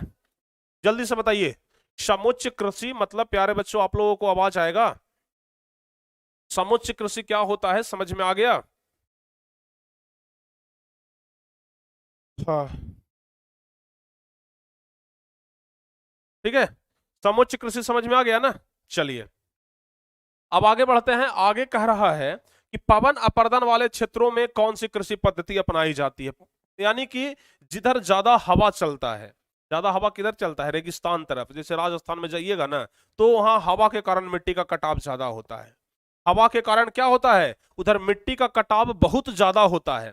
तो हवा के कारण जिधर मिट्टी का कटाव ज्यादा होता है वो वैसे एरिया में हमें क्या करना चाहिए, किस प्रकार की खेती करनी चाहिए? वो वैसे एरिया में ना प्यारे बच्चों इस प्रकार का खेती किया जाता है। आप लोग यहाँ पर ना चित्र के माध्यम से देख रहे होंगे, हम आपको थोड़ा बड़ा करके दिखाते हैं। इस प्रकार की खेती की जाती है, जरा देखिए ध्यान से। जिधर ना हवा ज्यादा चलता है ना उधर इस प्रकार की खेती की जाती है। अब आप कहेंगे कि सर ये किस प्रकार की खेती है? तो वहां क्या किया जाता है ना कि दो फसल के बीच में ना एक पट्टिका लगाया जाता है घास का। जैसे इधर भी फसल है, इधर भी फसल है, दोनों के बीच में ना एक घास का पट्टिका लगा दिया जाता है। घास का पट्टिका क्यों लगाया जाता है पता है? क्योंकि मिट्टी का कटाव ना हो, ठीक है ना, क्योंकि मिट्टी का कटाव ना हो इसलिए यह घास का पट्टिका लगाया जाता है। या फिर आप लोग और इधर भी देख रहे होंगे इस प्रकार का, देख लीजिए, आप लोग देख रहे हैं ना, इधर भी आप लोग देख लीजिए ध्यान से। इस प्रकार का ना घास का पट्टिका लगाया जाता है ताकि क्या हो, मिट्टी का कटाव ना हो। देख रहे हैं घास का पट्टिका लगाया जा रहा है। ये जो खेत है ना ये खाली खेत है, इसमें कोई ना कोई फसल लगाया जाएगा, लेकिन उसके पहले इधर इधर इधर देख लीजिए, इधर देख लीजिए, इधर देख लीजिए, इधर देख लीजिए, इधर देख लीजिए, सब क्या है, घास का पट्टिका लगाया हुआ है। देखिए इधर है, इधर है, इधर है, सब ये सब क्या है, घास का पट्टिका लगाया हुआ है। इससे क्या होता है ना कि मिट्टी का कटाव बहुत कम होता है। कितनों तेज हवा आएगा मिट्टी का कटाव नहीं होगा। इसके अलावा जो खेती किया जाता है ना एकदम स्लोपिंग वाला खेती, समझ गए ना? स्लोपिंग वाला खेती मतलब समझते हैं? इस प्रकार से खेती, ऐसे आया, इस प्रकार से समझिएगा, ऐसे आया, ऐसे चला गया, ऐसे आया, ऐसे चला गया, यानी कि जब हवा भी बहे तो एकदम ऐसे आ जाए, ऐसे आ जाए, ऐसे आ जाए, मतलब हवा के कारण क्या हो, इसका कटाव बिल्कुल भी ना हो। समझ में आया? देखिए यहां पर ध्यान से, इसी प्रकार का है ना, अगर गौर से देखेंगे तो आपको पता चलेगा, ये ऐसे आया है, ऐसे हो गया, ऐसे आया है, ऐसे हो गया। देखिए इधर से आया, इधर, इधर से आया, इधर, इधर से आया, इधर, इस प्रकार से क्या हो रहा है, जरा ध्यान से देखिए, इस प्रकार से क्या हो रहा है, ये स्लोपिंग बना हुआ है, इसके कारण भी मिट्टी का कटाव कम होता है। तो इसी को कहा जाता है पट्टिका कृषि। समझ में आ गया? इसी को प्यारे बच्चों क्या कहा जाता है, पट्टिका कृषि कहा जाता है। इस प्रकार से देखिए दो फसल के बीच में ना घास का एक पट्टी बना हुआ है, इसी को पट्टिका कृषि कहा जाता है। अब जरा ध्यान से समझिएगा, अब पवन अपर्दन वाले क्षेत्रों में कृषि की कौन सी पद्धति उपयोगी मानी जाती है, तो उसको हम लोग लिखेंगे स्ट्रिप फार्मिंग। इस प्रकार की खेती को ना स्ट्रिप फार्मिंग कहते हैं। स्ट्रिप फार्मिंग यानी कि क्या होता है, जरा ध्यान से देखिए, जो पवन अपर्दन वाला क्षेत्र होता है उसमें पट्टिका की स्थिति यानी कि स्ट्रिप फार्मिंग श्रेष्ठकर होता है। पट्टिका, स्ट्रिप फार्मिंग मतलब होता है पट्टिका कृषि। समझ गए ना? स्ट्रिप फार्मिंग मतलब पट्टिका कृषि। जिधर हवा ज्यादा चलता है ना उधर पट्टिका कृषि किया जाता है। इसके अंतर्गत फसलों के बीच में घास की पट्टिका विकसित करने पर आधारित होती है, यानी कि फसल के बीच में ना घास की पट्टिका क्या किया जाता है, विकसित किया जाता है, यानी कि घास का फसल विकसित किया जाता है। इसके तहत रसायन होता है उसका उचित उपयोग करके मिट्टी का संरक्षण किया जाता है। मतलब इस प्रकार की खेती में ना आपको ज्यादा रसायन देने की जरूरत नहीं है, रसायन का इसमें बचाव किया जाता है ताकि उचित मिट्टी का संरक्षण हो। रसायनों के सतत उपयोग से मिट्टी के पोषक तत्वों में कमी आने लगती है। ये पोषक तत्व जल, वायु, केचुआ और अन्य सूक्ष्म जीव हो सकते हैं। जल के कारण, वायु के कारण, केचुआ के कारण, इन सब के कारण क्या होता है, पोषक तत्व हो तो बढ़ता है और इन्हीं के कारण पोषक तत्व घट भी सकता है। जिस खेत में केचुआ ज्यादा है उसका उर्वरा शक्ति तेज रहेगा, उस खेत का उर्वरा शक्ति तेज रहेगा, वहां पर क्या होगा भाई, जिस खेत का ना जिस खेत में केचुआ ज्यादा है उस खेत में आप लोग हमेशा देखिएगा कि क्या होता है, फसल ज्यादा बढ़िया होता है, फसल क्या होता है, बेहतरीन होता है, फसल क्या होता है, ज्यादा बढ़िया होता है। ठीक है, तो इस प्रकार के खेतों में फसल ज्यादा होता है और इन्हीं सभी के कारण क्या होता है, फसल का नुकसान भी होता है। अगर ज्यादा रासायनिक खाद का उपयोग करेंगे केचुआ मर जाएगा, आपका उर्वरा शक्ति भाग जाएगा। तो ये सब चीज ना आपको ध्यान में रखना है। बताइए यहां तक समझ में आया? ठीक है, चलिए प्यारे बच्चों, अब हम पवन अपर्दन तो देख ही लिए कि पवन अपर्दन वाले क्षेत्रों में किस प्रकार की कृषि की जाती है, ये भी हम आपको बता दिए। अब जो है ना वो आपको हम क्या बताने वाले हैं, जरा देखिए ध्यान से। हाँ, ये चीज आप लोग जरा देख लीजिए ध्यान से, ये चीज ना बहुत ज्यादा क्या है, इंपॉर्टेंट है कि भारत के किन भागों में नदी डेल्टा का विकास हुआ है, यहाँ के मिट्टी की क्या विशेषता है। ये प्यारे बच्चों बोर्ड मॉडल क्वेश्चन है। अब जितने सारे क्वेश्चन बता रहे हैं ना, सारे बोर्ड मॉडल क्वेश्चन है, और ये सब क्वेश्चन परीक्षा में पूछे जाते हैं। अभी जितने सारे भी क्वेश्चन हम आपको बताएंगे ना, ये सब बोर्ड मॉडल क्वेश्चन है, और यही सब क्वेश्चन जो है ना, ये परीक्षा में क्या होता है, पूछा जाता है, ध्यान रखिएगा। कह रहा है कि भारत के किन भागों में नदी डेल्टा का विकास हुआ है, नदी डेल्टा का विकास हुआ है, यहाँ की मृदा की क्या विशेषता है, यानी कि जिधर नदी डेल्टा का विकास हुआ है उधर की मृदा यानी उधर की मिट्टी का ना क्या विशेषता है, ध्यान से देखिए। भारत नदियों का देश है, इसका जवाब किस तरीके से लिखेंगे, भारत नदियों का देश है, फलतः विभिन्न भागों में नदी डेल्टा का विकास हुआ है, उसमें मुख्यतः उत्तर भारत का जो मैदानी क्षेत्र है उधर नदी डेल्टा का विकास हुआ है, उत्तर भारत का मैदानी क्षेत्र, उसके अलावा पूर्वी तटीय मैदान एवं दक्षिण भारत के कुछ क्षेत्रों में विकास हुआ है। इन क्षेत्रों के मिट्टियों में पोटास, फास्फोरस और चूना जैसे तत्वों की प्रधानता होती है। देखिए, नदी डेल्टा कहने का मतलब होता है कि नदियों द्वारा जो बहाकर की मिट्टी लाई गई और उसे किसी खेतों में क्या कर दिया गया, उसे किसी खेतों में जमा कर दिया गया, यानी या फिर नदी का पानी आया और खेत में उस प्रकार का मिट्टी जमा हो गया, उपजाऊ खेत बन गया, उसे ही नदी डेल्टा कहते हैं। ठीक है ना, तो उन क्षेत्रों के मिट्टियों में पोटास, फास्फोरस और चूना जैसे तत्वों की प्रधानता होती है, जबकि इसमें नाइट्रोजन एवं जैव पदार्थों की कमी रहती है। अधिक उपजाऊ होने के कारण इस मिट्टी पर गहन कृषि की जाती है। हम आपको पहले भी बताए थे, या फिर आपको जानकारी भी होगा कि नदी के किनारे में जो जमीन होता है ना, नदी के किनारे में जो जमीन होता है वो बहुत ज्यादा उपजाऊ होता है। नदी के किनारे में जो जमीन होता है ना वो बहुत ज्यादा उपजाऊ होता है, समझ में आया। नदी के किनारे में जो जमीन होता है वो बहुत ज्यादा उपजाऊ होता है, इतना ज्यादा उपजाऊ कि उसमें खाद देने का जरूरत ही नहीं है, ऐसे एकदम फसल एकदम खूब होता है, खूब होता है, समझ गए ना। और खास करके अगर दियारा क्षेत्र में जाइएगा तो मकई बहुत ज्यादा होता है। मकई के बारे में हम आपको पिछले क्लास में भी बताए थे कि दियारा क्षेत्र में ना मकई बहुत ज्यादा होता है। तो अगर आपसे पूछा जाए कि भारत के किन भागों में नदी डेल्टा का विकास हुआ है, तो बता देना है उत्तर भारत का मैदानी क्षेत्र, पूर्वी तटीय मैदान और दक्षिण भारत के कुछ क्षेत्र में विकास हुआ है। इतना आपको याद रहेगा, ठीक है। चलिए बहुत बढ़िया, इतना याद रहेगा ना, हाँ जी। अब चलिए प्यारे बच्चों आगे बढ़ते हैं, और अगला जो क्वेश्चन हमारा है, कह रहा है कि फसल चक्रण मृदा संरक्षण में किस प्रकार सहायक है। अभी हम आपको फसल चक्रण मतलब समझाए थे कि फसल चक्रण मतलब क्या होता है।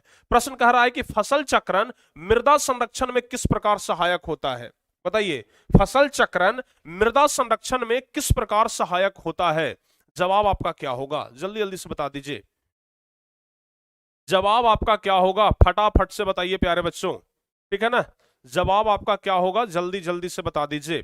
तो ध्यान से समझिए, फसल चक्रण मृदा संरक्षण में किस प्रकार सहायक होता है। तो देखिए, फसल चक्रण, दो धान फसलों के बीच में एक दलहन की फसल लगाने की जो प्रक्रिया होती है उसी को फसल चक्रण कहते हैं, ठीक है ना। दो धान फसलों के बीच, ध्यान से समझिए, दो धान फसल के बीच, अभी हम आपको फसल चक्रण समझा रहे थे ना। अभी देखिए हम यहां पर आपको फसल चक्रण शायद समझा रहे थे, यहां पर देखिए फसल चक्रण समझा रहे थे कि दो धान फसलों के बीच में एक दलहन फसल लगाने की क्रिया को ही क्या कहते हैं, फसल चक्रण कहते हैं। इसी चीज को ना हम यहां पर आपको समझा रहे हैं कि फसल चक्रण क्या होता है, ठीक है ना। इसी चीज को ना हम यहां पर समझा रहे हैं कि फसल चक्रण क्या होता है, जरा ध्यान से समझिएगा। और आज ना आपको हम जबरदस्त होमवर्क देने वाले हैं। आज ऑब्जेक्टिव क्वेश्चन प्यारे बच्चों हम आपको बताएंगे ही, होमवर्क भी आज हम आपको देंगे, ठीक है ना। एक बताएंगे और बाकी सब होमवर्क दे देंगे। देखिए ध्यान से, दो धान फसलों के बीच में एक दलहन की फसल लगाने की जो प्रक्रिया होती है उसको क्या कहा जाता है, उसको फसल चक्रण कहा जाता है। फसल चक्रण के कारण मिट्टी में राइजोबियम नामक जीवाणु वृद्धि हो जाती है। ऐसे भी जो दलहन फसल होता है ना उसके जड़ में राइजोबियम नामक जीवाणु पाए जाते हैं जो कि पेड़ पौधों को मिट्टी को क्या करते हैं, उपजाऊ बनाते हैं, राइजोबियम नामक जीवाणु। तो ध्यान रखिएगा, फसल चक्रण के कारण मिट्टी में राइजोबियम नामक जीवाणु की वृद्धि हो जाती है जिससे मिट्टी पुनः उपजाऊ बन जाती है। अगर एक ही फसल बार बार लगाएंगे ना तो मिट्टी उपजाऊ नहीं बनेगा, लेकिन अगर फसल बार बार अदल बदल के लगाएंगे, अभी धान लगाए फिर गेहूं लगा दिए, बीच में दलहन का फसल लगा दिए, मूंग लगा दिए, कभी सरसों लगा दिए, कभी गन्ना उसमें लगा दिए, तो क्या होता है ना कि उसका मिट्टी उपजाऊ बन जाता है। और इस विधि के द्वारा समय के बचत के साथ साथ एक ही बार में कई तरह के फसल क्या हो जाते हैं, उत्पादित हो जाते हैं। इसके साथ साथ ना कई तरह के फसल प्यारे बच्चों उत्पादित हो जाते हैं, ध्यान रखिएगा। कंप्लीट है यहां तक, यहां तक सारे बच्चे समझ गए? क्लियर है? अब तो कोई दिक्कत नहीं होना चाहिए। चलिए सर, बिल्कुल नहीं होगा, बिल्कुल नहीं होगा। अब कोई दिक्कत नहीं है ना? चलिए, तो फसल चक्रण किस प्रकार से मृदा संरक्षण में सहायक है आप लोग देख लिए। दो धान फसलों के बीच में एक दलहन की फसल लगाने की जो प्रक्रिया होती है उसको फसल चक्रण कहते हैं। फसल चक्रण के कारण मिट्टी में राइजोबियम नामक जीवाणु की वृद्धि हो जाती है, जिससे मिट्टी पुनः उपजाऊ बन जाती है। इस विधि के द्वारा समय के बचत के साथ साथ एक ही बार में कई तरह के फसल उत्पादित हो जाते हैं। तो बताइए, यहां तक सारे बच्चों को समझ में आ गया? अब तो कोई दिक्कत नहीं होना चाहिए। अब तो कोई दिक्कत नहीं है? बिल्कुल नहीं है सर। चलिए, बहुत बढ़िया। अब प्यारे बच्चों, हम आगे बढ़ते हैं और जल क्रांतता के बारे में बताते हैं। अब आपका ये जो चैप्टर है ना, खत्म होने के कगार पर ही पहुंच गया है। अब कुछ है नहीं ज्यादा, बस एक दो क्वेश्चन और बच गया है जिसको हम लोग थोड़ा जल्दी में देख लेंगे। ठीक है, जल क्रांतता कैसे उपस्थित होता है, मृदा प्रदन में इसकी क्या भूमिका है। जल क्रांता, जिसको वाटर लॉगिंग बोला जाता है अंग्रेजी में। ठीक है ना? तो जल क्रांतता के बारे में जरा ध्यान से समझिए। ऐसे क्वेश्चन लगता है कि कभी पूछा नहीं है, लेकिन देख लीजिए। किसी भी निश्चित स्थान पर अत्यधिक जल प्रवाहित करने से, जैसे मान लिया जाए कि कोई एक जगह जमीन है, कोई एक जगह का जमीन है और वहीं पर बार बार पानी हम लोग बहा रहे हैं। ठीक है ना? पानी हम लोग उसी पर बहा रहे हैं। उससे क्या होता है, या फिर एक ही जगह पर बहुत ज्यादा सिंचाई कर रहे हैं, तो उससे क्या होता है कि आवश्यकता से अधिक मिट्टी में नमी आ जाती है। आवश्यकता से अधिक मिट्टी में नमी आ जाती है, यानी कि मिट्टी में पानी का मात्रा ज्यादा हो जाता है। इस परिस्थिति में मिट्टी में लवणीय और क्षारीय गुण बढ़ जाते हैं।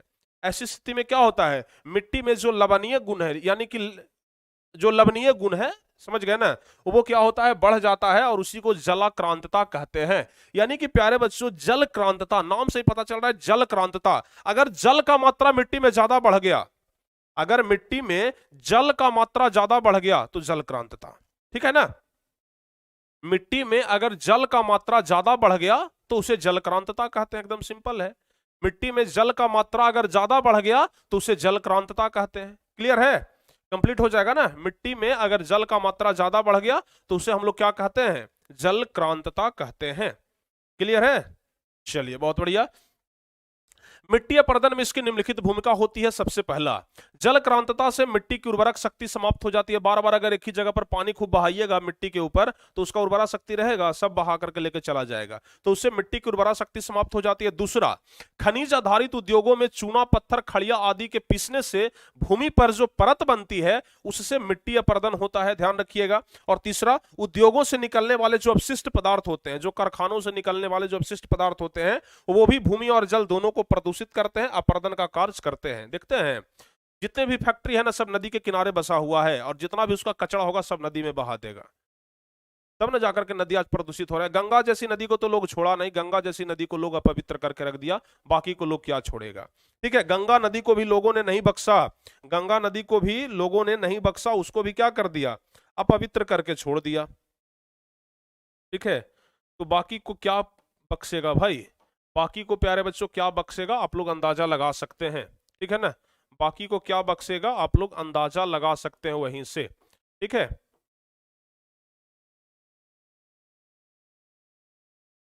चलिए फटाफट से आप लोग सारे बच्चे ना जल्दी जल्दी से कमेंट करके बताइए, यहां तक जहां तक हम आपको समझाए क्या वहां तक समझ में आ गया। जल्दी जल्दी से कमेंट करके बताइए, फटाफट से प्यारे बच्चों कमेंट करके बताइए, जहां तक बता दिए वहां तक आप लोग को समझ में आया। जहां तक हम आपको बता दिए वहां तक आप लोगों को समझ में आ गया तो फटाफट से कमेंट करके बता दीजिए। अब देखिए, जल क्रांतता हम आपको समझा दिए, जल क्रांतता हम आपको समझा दिए ना। अब देखिए, मिट्टी अपर्दन में इसका क्या भूमिका है ये भी हम आपको बता दिए। अब चलिए भाई इसके अगले टॉपिक पे चलते हैं, और यहां पर क्या लिखा हुआ है, यहां पर देखिए, ये लास्ट क्वेश्चन है, इसके बाद बस एक क्वेश्चन और है, खादर और बांगर, वो बताएंगे, अपना प्राकृतिक संसाधन चैप्टर भी समाप्त होगा। क्वेश्चन कह रहा है कि भारत में, ध्यान से समझिएगा, भारत में अत्यधिक पशुधन होने के बावजूद भी भारतीय अर्थव्यवस्था में इनका योगदान नगण्य है, कैसे स्पष्ट करें। यानी कि भारत में पशुओं की कमी नहीं है, गाय भैंस बकरी भेड़ सब कुछ है, बहुत ज्यादा है, उसके बाद भी इतना जब पशुधन है, इतना ज्यादा पशु है, इतना ज्यादा पशुधन है, उसके बावजूद भी भारतीय अर्थव्यवस्था में इसका योगदान बिल्कुल भी नहीं है। भारतीय अर्थव्यवस्था में कृषि का तो कुछ योगदान भी है, लेकिन पशुधन का ना बिल्कुल योगदान नहीं है। क्यों? इसका कारण जानते हैं, यहां नस्ल वाला कोई चीज है ये नहीं है। दूध का अगर बात करें, ऐसा ऐसा नस्ल भारत में पाया जाता है ना कि जितना खिलाइएगा ना उससे आधा से आधा का भाई भाव में क्या देगा, वो दूध देगा। विदेशों में क्या होता है, खिलाइए कम दूध देगा ज्यादा। ऐसा ऐसा गाय होता है कि इसको कम खिलाइए दूध देगा ज्यादा, लेकिन हमारे देश में क्या है, खूब खिलाइए, शाम के खिलाइए, सवेरे खिलाइए और दूध देगा थोड़ा सा। समझ गए ना, खूब खिलाइए दिन रात और शाम में थोड़ा सा दूध देगा आपको, ठीक है ना। तो उस प्रकार की बात होती है। देखिए जरा ध्यान से इसका जवाब, क्वेश्चन यही कर रहा है कि हमारे भारत में इतना ज्यादा पशु है, गिनती से भी नहीं पूरा हो जाएगा, इतना ज्यादा पशु है, लेकिन उसके बाद भी भारतीय अर्थव्यवस्था में इसका योगदान बिल्कुल भी शून्य है। ऐसा क्यों? तो इसका जवाब होगा कि कृषि भारतीय अर्थव्यवस्था की रीढ़ मानी जाती है। कृषि, और याद ध्यान रखिएगा, जो पशुपालन होता है ना, यह कृषि में ही आता है, पशुपालन कृषि में ही आता है, समझ गए। तो कृषि जो है वो भारतीय अर्थव्यवस्था की रीढ़ मानी जाती है। और वैसे तो भारत पशुधन के मामले में विश्व के अग्रणी देशों में शामिल किया जाता है। भारत की अगर बात किया जाए तो पशुधन के मामलों में ना विश्व के अग्रणी देशों में शामिल किया जाता है, लेकिन अस्थायी चारागाह, बहुत कम भूमि और पशुओं के लिए पर्याप्त और पौष्टिक चारा उपलब्ध न होने के कारण प्रतिकूल प्रभाव पड़ता है। यानी कि भारत में क्या है, पहला चीज, कोई अस्थायी चारागाह नहीं है। सरकार के द्वारा ना कहीं कहीं पर हमेशा गांव के लिए ना एक चारागाह जरूर बनाना चाहिए, एक गांव के लिए कम से कम एक चारागाह सरकार को जरूर बनाना चाहिए, ताकि पूरे गांव का जो मवेशी है, जो जानवर है, उस चारागाह में जाकर के घास चर सके, ठीक है। तो भारत में कोई अस्थायी चारागाह है ये नहीं है, बहुत कम भूमि है। उसके अलावा पशुओं के लिए पर्याप्त पौष्टिक आहार यहाँ नहीं मिल पाता है। कोई भूसा खिला रहा है तो कोई घास खिला रहा है, कोई यहाँ पर ज्यादा अनाज पानी देता ही नहीं है, कहता है कि इतना अनाज खिलाएंगे ना उससे कम तो ही दूध देगा। डेली उसको 100 रुपया का अनाज खिलाइए, 50 रुपया का दूध देगा, कौन उसको अनाज खिलाएगा बताइए। तो भारत में यही चीज होता है, इसका प्रतिकूल प्रभाव पड़ता है। हमारी देश की जो गायें हैं अथवा जो भैंसे हैं, उसकी जो नस्ल है वो बहुत कम दूध करती है। विदेशों में इन पशुओं की नस्लें ना अधिक दूध करती है, विदेशों में जो नस्लें होती है वो बहुत अधिक दूध करती है, तथा इनका रख रखाव हमारे देश की अपेक्षा विदेशों में अच्छी होती है। जितना अच्छा रख रखाव हम लोग करते हैं ना गाय भैंस का, उससे कहीं अच्छा रख रखाव विदेशों में होता है, ठीक है। और कम दूध और अधिक भोजन या चारा देने से भारतीय कृषक कृषि के साथ साथ अर्थव्यवस्था में भी आगे नहीं बढ़ पाते हैं। यानी कि अत्यधिक चारा दे रहा है बेचारे का, अत्यधिक खर्चा जा रहा है, पैसा अत्यधिक जा रहा है, जिसके कारण से क्या हो रहा है, अर्थव्यवस्था भी इसका आगे नहीं जा रहा है और अर्थव्यवस्था में इसका कोई योगदान भी नहीं है। तो प्रश्न यही कह रहा था कि अत्यधिक पशुधन होने के बावजूद भी भारतीय अर्थव्यवस्था में इसका योगदान नगण्य है, क्यों? तो इसका जवाब यही होगा। समझ में आया? समझ में आ गया ना? एक बार और इस क्लास को ना कम से कम आप लोग ना एक बार और रिपीट करिएगा, आपसे रिक्वेस्ट है। किसी भी क्लास को करें या ना करें, लेकिन आज वाले इस क्लास को ना आप लोग जरूर रिपीट कर लीजिएगा, क्योंकि आज वाला क्लास में सिर्फ क्वेश्चन आंसर हम आपको बता रहे हैं, और वैसे क्वेश्चन जो कि बहुत ही ज्यादा इंपॉर्टेंट है। जितना क्वेश्चन अभी तक हम बता दिए ना, इतना क्वेश्चन में तो जरूर है कि 2-3 क्वेश्चन लड़ जाएगा। और अभी जो हम आपको बताने वाले हैं सबसे लास्ट क्वेश्चन, खादर और बांगर क्या है, ये तो बहुत बार परीक्षा में पूछा भी गया है, वीवीआई क्वेश्चन है, खादर और बांगर। तो आज जितना भी क्वेश्चन हम बताए हैं ना, सब एकदम इंपॉर्टेंट क्वेश्चन ही है, वीवीआई ही है। देखिए परीक्षा में अधिकांश बार पूछा जाता है कि खादर और बांगर क्या है, तो ध्यान रखिएगा, नए जलोढ़ मिट्टी में महीन कण पाए जाते हैं। जो नया जलोढ़ मिट्टी है उसमें क्या पाया जाता है, महीन कण पाया जाता है, जो बालू एवं मृतिका का मिश्रण होता है। नए जलोढ़ मिट्टी में क्या होता है, महीन महीन कण पाए जाते हैं, किस चीज के भाई, तो बालू एवं मृतिका का। समझ गए ना, बालू का देखते होंगे, जलोढ़ मिट्टी ना हल्का बलुहन टाइप का होता है, नहीं कि उसमें बालू का मात्रा होता है, और ये काफी ज्यादा उपजाऊ हो जाते हैं उसके कारण से। खास करके ये नदी द्वारा जो मिट्टी बहाकर लाई जाती है उसमें ज्यादा होता है, और उसी को क्या कहते हैं हम लोग, खादर कहते हैं। और बांगर क्या होता है, जो पुराने जलोढ़ मिट्टी होता है उसमें कंकड़ एवं बजरी की मात्रा अत्यधिक होती है, जो मिट्टी को अनउपजाऊ बना देती है, और उसी को हम लोग क्या कहते हैं, बांगर कहते हैं, ठीक है। तो पुराने जलोढ़ मिट्टी में कंकड़ एवं बंजरी की मात्रा अत्यधिक होती है, जो मिट्टी को अनउपजाऊ बना देती है, उसे हम लोग बांगर कहते हैं। और जो उपजाऊ ज्यादा होता है मिट्टी, जो जिसमें बालू और मृतिका का मिश्रण होता है, उसे हम लोग क्या कहते हैं, खादर कहते हैं। तो खादर और बांगर प्यारे बच्चों परीक्षा के लिए मोस्ट इंपॉर्टेंट है, परीक्षा में बार बार पूछा जाता है, आप लोग ध्यान रखिएगा, बहुत ही ज्यादा इंपॉर्टेंट है। और इसी क्वेश्चन के साथ आपका यह चैप्टर समाप्त हो जाता है। इसी क्वेश्चन के साथ आपका ये चैप्टर जो है प्यारे बच्चों वो क्या हो जाता है, समाप्त हो जाता है। और अभी ना हम आप लोगों को एक HW देने वाले हैं, होमवर्क देने वाले हैं। प्यारे बच्चों हम आपको आज होमवर्क देने वाले हैं। होमवर्क क्या रहेगा आपको हम बता देते हैं, ध्यान से समझिए होमवर्क क्या रहेगा, आप लोग जरा ध्यान से समझिएगा। होमवर्क ये रहेगा कि 1 नंबर वाले कुछ महत्वपूर्ण प्रश्न हैं। ध्यान से समझिए हम क्या बोलने जा रहे हैं। आपका प्राकृतिक संसाधन चैप्टर समाप्त हो गया, नेचुरल रिसोर्सेस जो चैप्टर है वो प्यारे बच्चों समाप्त हो गया। भूगोल का 2 टॉपिक समाप्त। कितना फास्ट चल रहे हैं हम लोग सिलेबस को लेकर के अंदाजा लगा लीजिए। भूगोल का 2 टॉपिक समाप्त हो गया, प्राकृतिक संसाधन समाप्त कर दिए। अब 1 नंबर वाले कुछ महत्वपूर्ण प्रश्न हैं जो ऑब्जेक्टिव में बार बार रिपीट किए जाते हैं। ऑब्जेक्टिव के लिए मोस्ट वीवीआई है, ठीक है ना, ऑब्जेक्टिव के लिए सुपर डुपर हिट क्वेश्चन है। और ये सब क्वेश्चन प्यारे बच्चों कुछ यहां पर लिखा हुआ है। और ये सब क्वेश्चन लगभग कितना क्वेश्चन है हम आपको बता देते हैं। जितना भी चैप्टर हम आपको पढ़ाया ना, 23, 24, 25, 26, 27, 28 क्वेश्चन है प्यारे बच्चों टोटल। और ये जो 28 क्वेश्चन है इसका पीडीएफ हम व्हाट्सएप ग्रुप में डालेंगे। ये जो 28 क्वेश्चन है इसका पीडीएफ हम आपके 10th वाले व्हाट्सएप ग्रुप में डालेंगे। और 10th वाले व्हाट्सएप ग्रुप में ही आपको इसका जवाब भी देना है।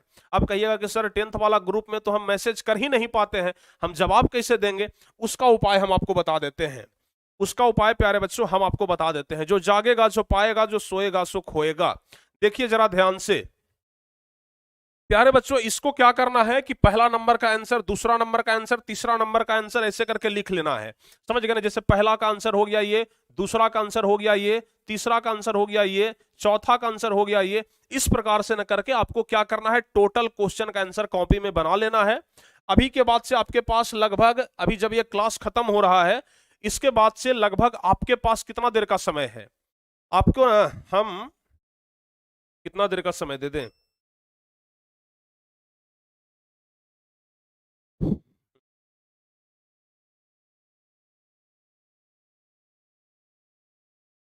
अभी तुरंत ना प्यारे बच्चों, देखिए पहले समझिए इसका पीडीएफ अभी हम तुरंत व्हाट्सएप ग्रुप में डाल रहे हैं। इसका पीडीएफ अभी हम तुरंत व्हाट्सएप ग्रुप में डाल रहे हैं, ठीक है। इसका पीडीएफ यानी कि जो आपका पीडीएफ दिखाई पड़ रहा है ना, इसका पीडीएफ अभी हम तुरंत व्हाट्सएप ग्रुप में डाल रहे हैं। और ये जैसे ही व्हाट्सएप ग्रुप में जाएगा, ध्यान से समझिएगा, ये जैसे ही व्हाट्सएप ग्रुप में जाएगा आपको ना क्या करना है, इसे कॉपी पर बना लेना है, ठीक है ना। आपको इसे कॉपी पर बना लेना है। और कॉपी पर बना करके आज रात में प्यारे बच्चों ध्यान से समझिए हम क्या बोलने जा रहे हैं। आज रात में हम ना कितना बजे, 10 बजे, आज रात में ना हम 10 बजे, ध्यान से सुनिए, आज रात में हम 10 बजे 5 मिनट के लिए व्हाट्सएप ग्रुप में हम खोलने वाले हैं। 5 मिनट के लिए हम व्हाट्सएप ग्रुप खोलने वाले हैं। आप लोग फोटो खींच करके रख लीजिएगा।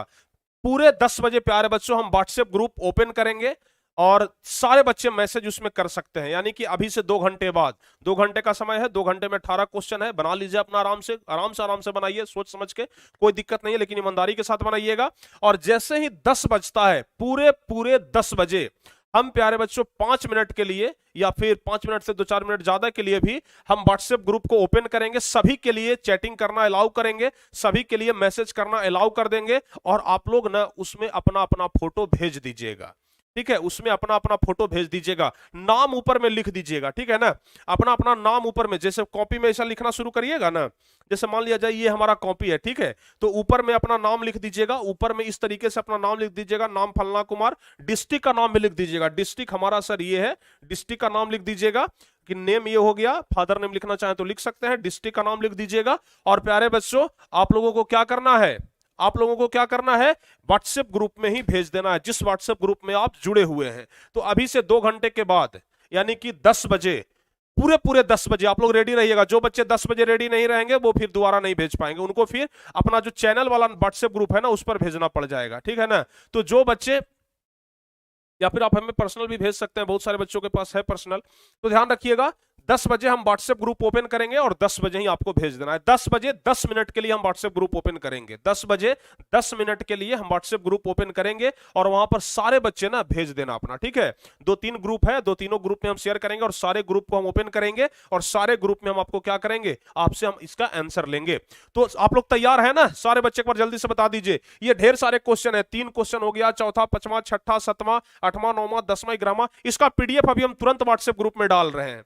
इसका पीडीएफ प्यारे बच्चों अभी हम तुरंत व्हाट्सएप ग्रुप में डाल रहे हैं और सारे वही क्वेश्चन है जो आपको हम ऑलरेडी पढ़ा चुके हैं, सारे वही क्वेश्चन है जो हम आपको ऑलरेडी पढ़ा चुके हैं।